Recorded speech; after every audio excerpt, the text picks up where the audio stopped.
कि हमको आप सब जगह नजरअंदाज कर दिए, समझे। आप पिछड़ा के तो वोटवा हम ही आपको दिलवाते हैं, हाँ है ना। मांझी जी के पास में है ना भाई, नेता बहुत पुराने हैं, तो हम ही आपको दिलाते हैं। अगर बिहार में हमको सम्मानजनक सीट नहीं मिला तो आप समझ लीजिए कि मांझी जी जो है आपको अपना औकात दिखा देंगे। इसका मतलब क्या हुआ कि हम एनडीए से बाहर जाएंगे और फिर आपके खिलाफ लड़ेंगे, यही ना बात हुआ। और भाई मांझी जी का कहा भी नहीं जा सकता है, मांझी जी सर्वदलीय नेता है, कांग्रेस से जेडीयू से इन्हें उन्हें जाकर अपना पार्टी बना लिया। देखिए एनडीए में जो है लड़ाई जदयू और बीजेपी की सीटों की नहीं है, चिराग की लड़ाई एनडीए से नहीं है, चिराग की लड़ाई बीजेपी या जदयू से नहीं है। चिराग की जो लड़ाई होगी ना वो उपेंद्र कुशवाहा जीतनराम मांझी के साथ होगी एनडीए के अंदर, ठीक है। पता है क्यों? क्योंकि जो ये तो स्पष्ट है, एनडीए में यदि नीतीश कुमार जी हैं, ठीक है, तो चिराग जी के बाहर जाने से, सब जगह कैंडिडेट देने से एनडीए में क्या में जो नीतीश कुमार है 2020 में कितना नुकसान हुआ तो सबको पता है।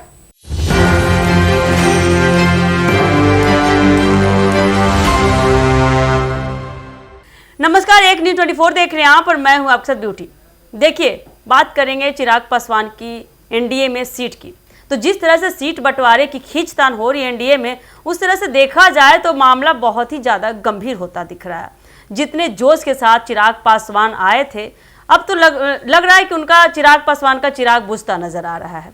लेकिन आगे क्या कुछ होने वाला है एनडीए में, जानेंगे हम अपने सहयोगियों से। तो साहिल जी, जिस तरह से लग रहा है एनडीए में सीट बंटवारे को लेकर, तो लग रहा है कि चिराग पासवान उतरेंगे मैदान में या लगता है बाजी हार ही जाएंगे? देखिए आप जब सीट बंटवारे की आप चर्चा कर ही रहे हैं तो स्पष्ट तरीके से बात है कि 9 संकल्प महासभा 4 तारीख को आयोजित किया गया, ठीक है।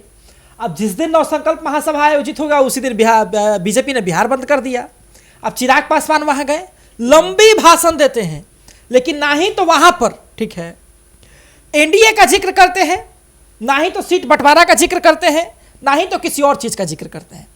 चिराग पासवान कंफ्यूज किसको करते हैं ये खुद पता नहीं चला चिराग पासवान को, कि ये जनता को कंफ्यूज कर रहे हैं, कि ये एनडीए को कंफ्यूज कर रहे हैं, कि बाकी दलों को ये डरा रहे हैं।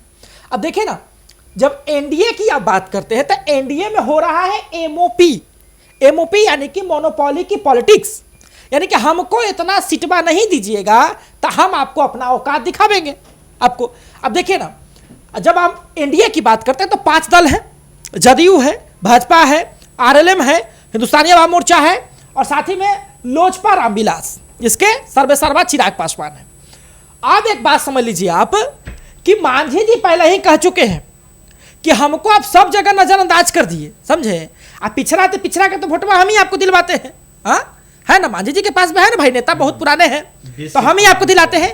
अगर बिहार में हमको सम्मानजनक सीट नहीं मिला तो आप समझ लीजिए कि मांझी जी जो है आपको अपना औकात दिखा देंगे। इसका मतलब क्या हुआ कि हम एनडीए से बाहर जाएंगे और फिर आपके खिलाफ लड़ेंगे, यही ना बात हुआ। और भाई मांझी जी का कहा भी नहीं जा सकता है, मांझी जी सर्वदलीय नेता है, कांग्रेस से जेडीयू से इन्हें उन्हें जाकर अपना पार्टी बना ली है। देखिए साहिल जी, आपने जीतनराम मांझी जी का जिक्र किया है, तो कल का अगर देखा जाए, अनुमान लगाया जाए, कल की बातों पे ध्यान दिया जाए, ऐसा कई न्यूज़ चैनल में डाला हुआ था कि उन्होंने चिराग पासवान का समर्थन किया है कि वो ये बिहार के लिए युवा चेहरा काफ़ी अच्छे हैं और हम उनका पूरा समर्थन करेंगे। लेकिन आज का अगर खबर पे नज़र गौर फरमाते हैं तो आज बहुत सारे मतलब प्रेस कॉन्फ्रेंस या मीडिया कर्मी से बात करते नजर आए मांझी जी, तो बहुत सारा उनके चाल चलन, उनके चरित्र को लेकर टिप्पणी की है। देखिए एक बात समझ लीजिए, ठीक है, अब जीतनराम मांझी जी बिहार की राजनीति को अच्छी तरीके से समझते हैं और चिराग पासवान का जो परचम बिहार में लहर रहा है, वो मांझी जी अगर उसके खिलाफ बोलेंगे तो कहीं ना कहीं जनता को में गलत संदेश एक तरह से चले जाएगा, ठीक है। अब देखिए एनडीए में जो है लड़ाई जदयू और बीजेपी की सीटों की नहीं है, चिराग की लड़ाई एनडीए से नहीं है, चिराग की लड़ाई बीजेपी या जदयू से नहीं है। चिराग की जो लड़ाई होगी ना वो उपेंद्र कुशवाहा जीतनराम मांझी के साथ होगी एनडीए के अंदर, ठीक है। पता है क्यों? क्योंकि जो ये तो स्पष्ट है, एनडीए में यदि नीतीश कुमार जी हैं, ठीक है, तो चिराग जी के बाहर जाने से, सब जगह कैंडिडेट देने से एनडीए में क्या में जो नीतीश कुमार है 2020 में कितना नुकसान हुआ तो सबको पता है कि कहां से जेडीयू फेंका गई। नीतीश कुमार इस बार रिस्क नहीं लेंगे, 43 को उनके विधायक है, 2 को तो भाग करके आए, तब जाकर 45 को है। नीतीश कुमार इस पर रिस्क नहीं लेंगे। 100 गो से ऊपर सीट, और जो सूत्रों के हवाले से खबरें आई है कि 102 से लेकर के 106 सीटों के बीच डिमांड कर सकती है जेडीयू। क्यों ना करे भाई, 20 साल से प्रभाव है, सत्ता में है वो पार्टी, है ना। तो गठबंधन से ही है, लेकिन है सत्ता में। अब बात स्पष्ट है कि जो भाजपा है वो कितना देश स्तर की पार्टी है, राष्ट्रीय पार्टी है। भाजपा के पास अच्छा खासा विधायक भी है। राष्ट्रीय जनता, एक समय था कि राष्ट्रीय जनता दल के बाद भाजपा के पास था, अभी उम्मीद हो सकता है कि भाजपा के पास सबसे ज्यादा विधायक हो। अब एक बात स्पष्ट है कि भाजपा भी अपने सीटों की दावेदारी ठोकेगी कि मुझे भी 100 से ऊपर ही चाहिए। तो 100 से ऊपर तो जेडीयू ले गई है, 100 से ऊपर भाजपा ले गई। अगर मान लीजिए दोनों 100 पर भी लड़ गए तो बच गए कितना, 43 सीट। तो चिराग पासवान कहते हैं कि हमको हर एक जिला में वो सीट दे दीजिए, तो 38 को सीट उनको दे दे, तो फिर मांझी जी को क्या दीजिएगा आप, फिर उपेंद्र कुशवाहा को क्या दीजिएगा आप। अभी हाल ही फिलहाल में जो है मिलर हाई स्कूल में उपेंद्र कुशवाहा अपना शक्ति प्रदर्शन करते हैं, हजारों की खचाखच भीड़ वहां पर पहुंच जाती है। उपेंद्र कुशवाहा का भी जो है, आप उपेंद्र कुशवाहा को नजरअंदाज नहीं कर सकते हैं। उपेंद्र कुशवाहा बिहार की राजनीति में एक ऐसा चेहरा है जिसको आप नजरअंदाज नहीं कर सकते। अगर आप मांझी जी कहते हैं कि हमको 40 को दीजिए, हम आपको 20 को जीत के देंगे, तो भैया 43 को सीट में है, ये 38 को मांग रहे हो, 40 को मांग रहे हैं, तो क्या होगा, यही ना होगा।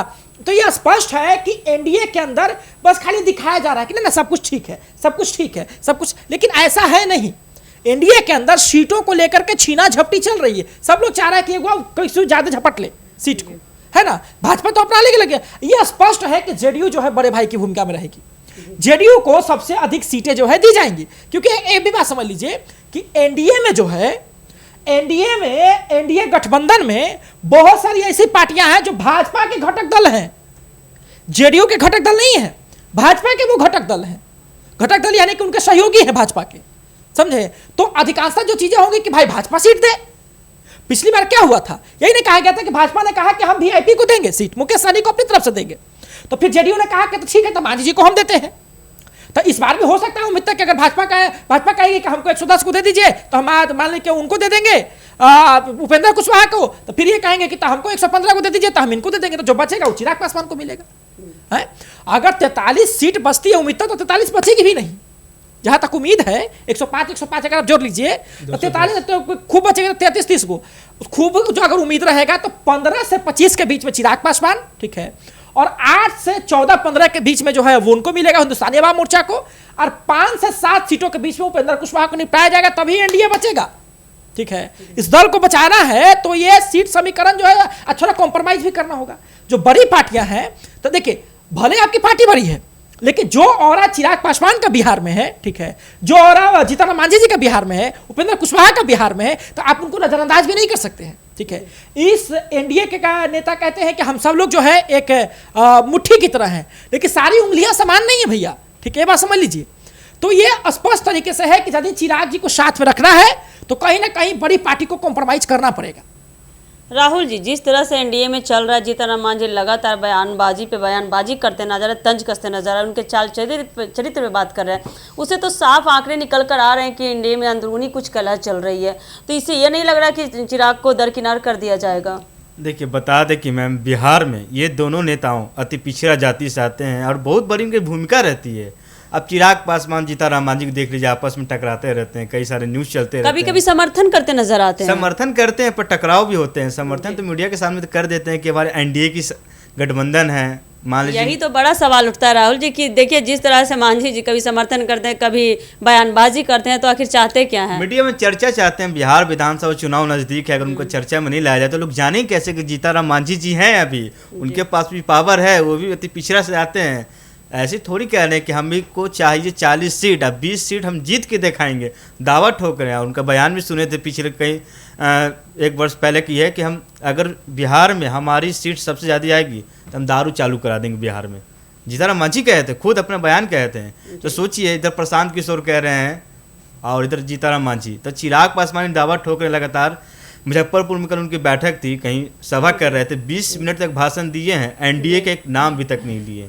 तो कहीं ना कहीं खटक तो चल रही है एनडीए में, अब पूरी तरह से चल रही है। सूत्रों जो है ना, बहुत गजब का खेल खेलेगा इस पर बिहार में, देखना काफी दिलचस्प होने वाला है। जहां युवा नेता की बात करते हैं कि युवा नेतृत्व तो युवा चेहरा होना चाहिए, वहां इस तरह चिराग पासवान का जितने भी कार्यकर्ता उनका कहना है कि 243 सीट पे चिराग पासवान लड़े, पर ऐसा हो नहीं सकता। बिहार में जब वही पूरा सीट पे लड़ेंगे तो एनडीए और जेडीयू क्या करेगी, भाजपा जेडीयू क्या करेगी? इतनी बड़ी पार्टी है, नीतीश कुमार माननीय मुख्यमंत्री हैं बिहार के, उनके चेहरे पे उनके उनके लोग चेहरा पे वोट डाल देते हैं ना। चलिए अब महिला शक्तिकरण का सपोर्ट है। चलिए देखना काफ़ी दिलचस्प होने वाला है कि आने वाले समय में होता क्या है। तो जैसा कि अभी आपने सभी ने देखा कि चिराग पासवान को किस तरह से एनडीए में उनको लेकर कलह चल रही है, अंदरूनी कलह, ऐसा हम नहीं कर रहे हैं, ऐसा सूत्रों के हवाले से पता चल रहा है। लेकिन आने वाले बिहार विधानसभा चुनाव से पहले ये देखना काफ़ी दिलचस्प होने वाला है कि क्या चिराग पासवान का समर्थन करेगी एनडीए या कर देंगे उन्हें एनडीए से दरकिनार। ये देखना काफ़ी दिलचस्प होने वाला है। तो ऐसे ही खबरों के लिए बने रहिए हमारे एक न्यूज़ 24 के साथ। दीजिएगा इजाज़त। धन्यवाद।